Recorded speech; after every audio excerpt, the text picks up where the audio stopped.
పాత్రికేయులందరికీ నా హృదయపూర్వక నమస్కారాలు.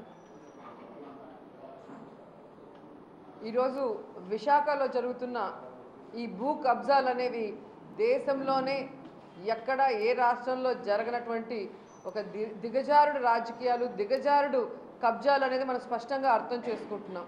ఎందుకంటే తెలుగుదేశం పార్టీలో ఉన్న మొత్తం నాయకులు, ముఖ్యమంత్రి నుంచి ఎమ్మెల్యేల వరకు అందరూ కూడా హోల్సేల్గా విశాఖని ఎలా దోచేసుకుంటున్నారు అనేది కళ్ళారా కనిపిస్తున్న విషయం. నేను నిప్పు అని చెప్పుకునే చంద్రబాబు నాయుడు తన సారథ్యంలో ఈ ఆంధ్రప్రదేశ్ని ఎలా తుప్పు పట్టిస్తున్నాడో ప్రజలందరూ కూడా గమనిస్తున్నారు. అండ్ ఈరోజు చంద్రబాబు నాయుడు అవినీతి గబ్బుతో ఈ ఆంధ్రప్రదేశ్కి ఎలాంటి మచ్చ వచ్చి దేశంలోనే అవినీతిలో నెంబర్ 1 స్థానానికి వచ్చిందంటే మనమంతా సిగ్గుపడాల్సిన అవసరం ఉంది.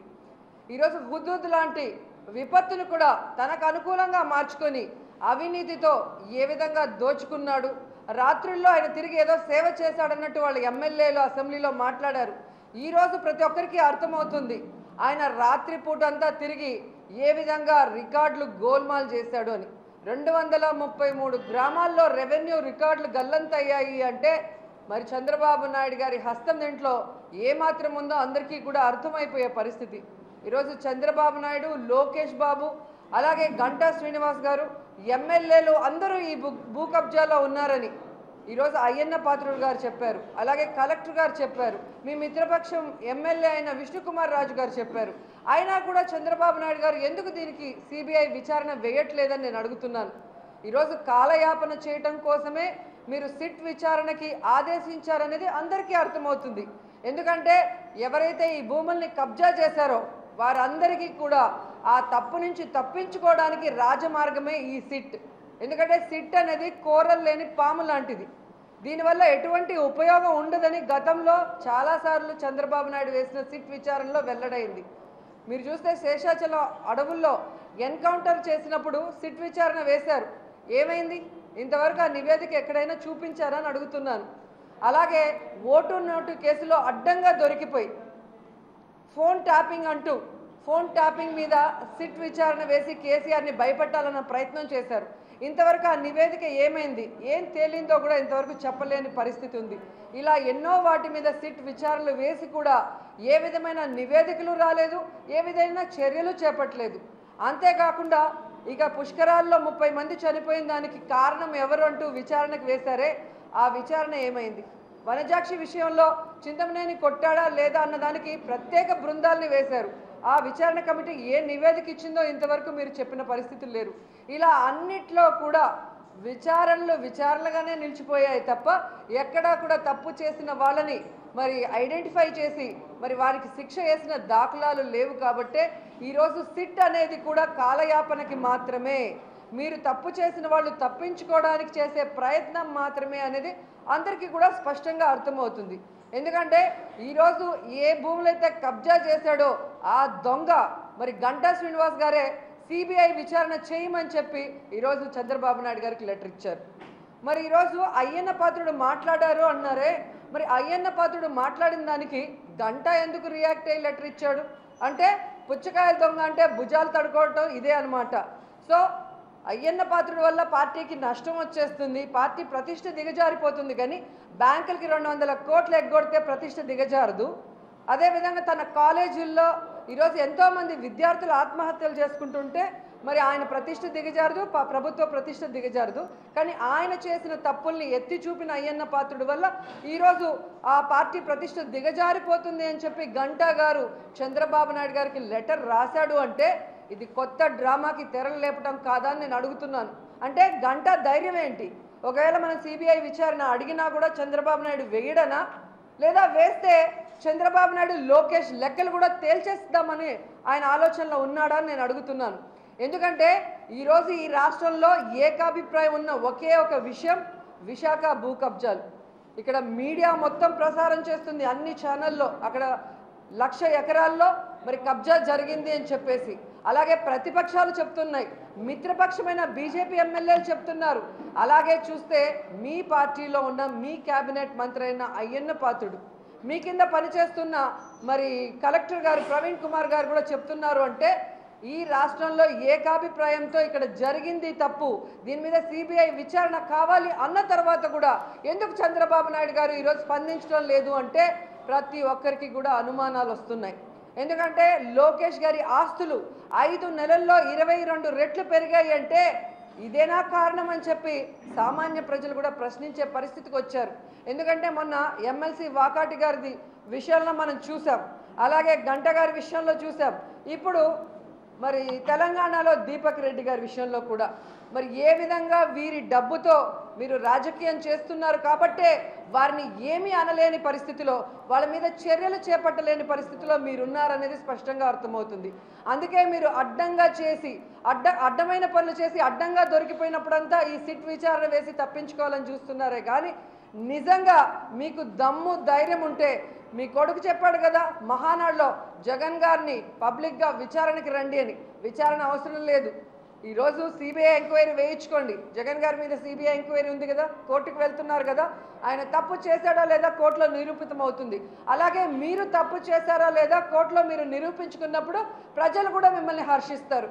ఎందుకంటే సాక్షాత్తు ఉప ముఖ్యమంత్రి అలాగే రెవెన్యూ మినిస్టర్ అయిన కేఈ కృష్ణమూర్తి గారు ఈ యొక్క భూ కబ్జా మీద మరి ప్రజల దగ్గర ఫిర్యాదులు తీసుకోవాలని బహిరంగ విచారణకి మరి ఆయన అనౌన్స్ చేసిన వెంటనే ఎందుకు చంద్రబాబు నాయుడు దాన్ని రద్దు చేసి సిట్ విచారణ వేశాడు అనగానే దీంట్లో చంద్రబాబు నాయుడు ఆయన కొడుకు ఎన్ని వేల ఎకరాలు దోచేసుకున్నారనేది స్పష్టంగా అర్థమవుతుంది. అండ్ ఈరోజు తెలంగాణలో మియాపూర్ భూముల్లో మరి ఏదో అన్యాయం జరిగిపోయిందని చెప్పి నేను జాతీయ నాయకుడిని, అక్కడ వెంటనే మీరు సిబిఐ ఎంక్వైరీ వెయ్యాలి అని చెప్పి మీ ఎమ్మెల్యేలతో మాట్లాడిచ్చారే రేవంత్ రెడ్డితో. మరి 20,000 ఎకరాలలో భూ కబ్జా జరిగితేనే మరి సిబిఐ ఎంక్వైరీ వెయ్యాలి అంటే 1,00,000 ఎకరాలలో మరి కబ్జా చేసిన తెలుగుదేశం పార్టీ నాయకుల మీద మరి వాళ్ళు చేసిన తప్పులు బయటకు రావడానికి సిబిఐ ఎంక్వైరీ వెయ్యాలా వద్దా అని ప్రశ్నిస్తున్నాను చంద్రబాబు నాయుడిని. ఆయన ద్వంద్వ నీతి ఏంటో ఇక్కడే అర్థమవుతుంది. ఆంధ్రప్రదేశ్లో మాత్రం సిబిఐ ఎంక్వైరీ వేయకూడదు, పక్క రాష్ట్రాల్లో మాత్రం ప్రతి ఒక్కరి మీద ఒంటికాల మీద లేచి సిబిఐ ఎంక్వైరీ వేయాలని అడుగుతున్నాడు. అక్కడ సిబిఐ ఎంక్వైరీ వేయాలి, ఇక్కడ సిబిఐ ఎంక్వైరీ వేయాలి. ఎవరైతే ప్రజల భూములు కానీ రైతుల భూములు కానీ ప్రభుత్వ భూములు దోచుకుంటున్నారో వారందరికీ బుద్ధి చెప్పి శిక్ష పడే విధంగా ఆ భూములన్నీ మళ్ళీ రికవర్ చేసే విధంగా ఏ ప్రభుత్వ అధికారంలో ఉన్నా కూడా మరి దాని మీద సిబిఐ ఎంక్వైరీ వేసి కేంద్రం దీని మీద గట్టి నిర్ణయం తీసుకోవాలని కూడా కోరుకుంటున్నాను. అండ్ ఎంత సిగ్గుచేటంటే ఈరోజు వాకాటి ఎమ్మెల్సీ గారు వాకాటి నారాయణ రెడ్డి గారి మీద ఏదో ఒక చిన్న అలిగేషన్ వచ్చే కొద్ది పార్టీ నుంచి సస్పెండ్ చేశారు, కానీ ఎమ్మెల్సీగా సస్పెండ్ చేయలేదు. కానీ ఈరోజు గంటా గారు 200 కోట్లు బ్యాంకుకి ఎగ్గొట్టినా ఇంతవరకు మంత్రి పదవి నుంచి ఆయన్ని సస్పెండ్ చేయలేదు. ఈరోజు విశాఖ భూ కబ్జాల్లో ఆయన యొక్క వంత ఎక్కువ ఉందని చెప్తున్నా కూడా ఇంతవరకు ఆయన్ని పార్టీ నుంచి సస్పెండ్ చేయలేదు, మంత్రి పదవి నుంచి సస్పెండ్ చేయలేదు. అలాగే తెలంగాణలో చూస్తే దీపక్ రెడ్డి మీద ఎన్ని అలిగేషన్స్ వచ్చాయి, ఎన్ని కేసులు ఫైల్ అయ్యాయి. ఎందుకు మరి అనంతపురం జిల్లా నాయకులందరూ కూడా వద్దన్నా కూడా చంద్రబాబు నాయుడు లోకేష్ బాబు ఈరోజు దీపక్ రెడ్డికి దొంగదారిన ఎమ్మెల్సీ ఇచ్చి తీసుకొచ్చారు అంటే మరి వారితో వీళ్ళ డీలింగ్స్ ఆర్థిక లావాదేవీలు ఎలా ఉన్నాయో అర్థమవుతుంది. వారి యొక్క సపోర్ట్తో వీరు ఏ విధంగా ఎలక్షన్లు జరిపించుకుంటున్నారు, ఆస్తులు పెంచుకుంటున్నారు అనేది బాగా అర్థమవుతుంది. అందుకే దీపక్ రెడ్డిని ఒక మాట అనాలి అంటే ఎక్కడ తీగలాగితే దొంకంతా కదులుతుందో అన్నట్టు వారిని ఎవరిని విచారించినా గంటా గారిని కానీ దీపక్ రెడ్డి కానీ లోకేష్ బాబు విషయం కానీ చంద్రబాబు నాయుడు విషయం బయటకు వస్తుందన్న భయంతో టెన్షన్తో చనిపోతున్నారు. కానీ వీళ్ళు ఎక్కడా కూడా మరి చిత్తశుద్ధిగా ముందుకు వెళ్ళట్లేదు.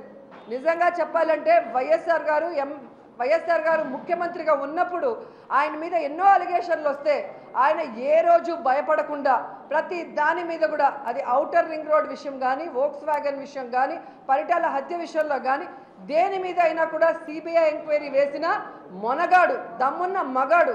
కానీ చంద్రబాబు నాయుడు ఈరోజు ఇన్ని అలిగేషన్లు వస్తున్నా కూడా తన మీద తన కొడుకు మీద ఈరోజు ఏ రోజు కూడా ప్రతిపక్షాలు అడిగినా మిత్రపక్షం అడిగినా పత్రికలు అడిగినా ఎవరు అడిగినా కూడా సిబిఐ విచారణ వేయడానికి సిద్ధంగా లేరు.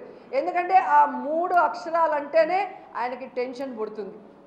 ఒక్క కేసు కనుక విచారణ జరిగితే తండ్రి కొడుకులు ఇద్దరు జీవితకాలం జైల్లో ఉంటారన్న భయం వాళ్ళకుంది. ఎందుకంటే ఆ విధంగా ఈ రాష్ట్రాన్ని మరి దొంగలు ఊళ్ళు పంచుకున్నట్టు మరి విశాఖని ఏ విధంగా పంచేసుకుంటున్నారో కూడా ప్రజలు అర్థం చేసుకున్నారు.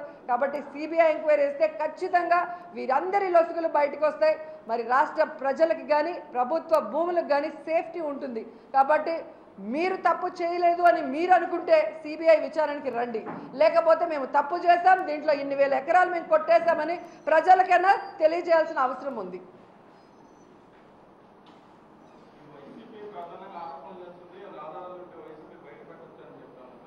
ఏదండి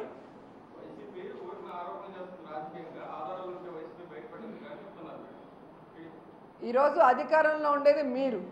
సో ఆధారాలు కావాలి అంటే మీరు సిబిఐ ఎంక్వైరీ వేస్తే క్లియర్ కట్గా బయటకు వస్తాయి. ఈరోజు మీ క్యాబినెట్లో ఉన్న అయ్యన్న పాత్రుడే వేల ఎకరాలలో కబ్జాలు జరిగాయని చెప్పారు. దాన్ని ఆమోదిస్తూ కలెక్టర్ గారు కూడా చెప్పడం అనేది మీరందరూ గుర్తుంచుకోవాల్సిన విషయం ఇక్కడ.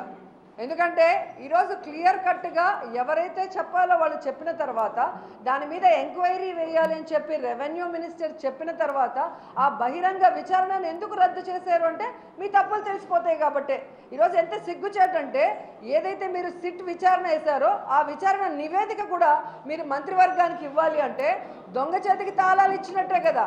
మరి ఎవరిచ్చినా కూడా మీరు అవి దాచిపెట్టుకోవడమే తప్ప నిజంగా మీకు శిక్ష పడాలి అంటే సిబిఐ ఎంక్వైరీ అనేది చాలా కరెక్ట్ అన్నమాట.